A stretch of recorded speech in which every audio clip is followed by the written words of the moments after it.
یہ اہم نقطہ ہے، وہ یہ کہ رمضان المبارک روزہ ایک ایسی عبادت ہے جو سب سے زیادہ لمبی ہے. یعنی کہ آپ دیکھیں تقابل کر کے، کوئی کلمہ توحید کہتا ہے، ایک مرتبہ کہتا ہے لا الہ الا اللہ، بات ختم ہو گئی، 1 منٹ میں کلمہ پڑھا جاتا ہے. زکوٰۃ کا معاملہ ہے، ایک نے دی ایک نے لی، معاملہ ختم ہو گیا. تیسرا آپ اس طرح کریں کہ نماز ہے، بہت خشوع و خضوع سے پڑھیں گے، آدھا گھنٹہ پڑھ لیں فرض. اور اگر آپ ادھر آئیں حج کی طرف تو وہ 4 دن ہے سفر کے علاوہ.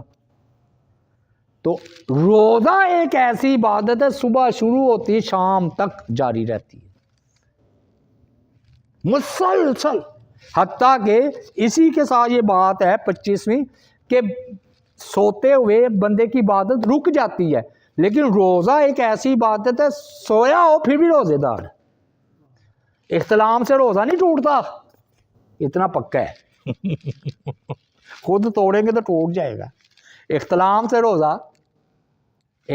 روزہ نہیں ٹوٹے گا، کیونکہ روزہ ہے، سوئے ہیں روزے میں. کون سی ایسی عبادت مجھے بتائیں آپ سوئے ہوئے ہیں اور عبادت جاری ہے، سوائے اللہ کہ وہ فرشتے الگ سے لکھ رہے ہوں اگر آپ ذکر کر کے سوئیں، لیکن غافلوں سے نہیں لکھے جاتے. لیکن یہ تو مسلسل عبادت ہے، اگر آپ سو بھی جائیں صبح کے وقت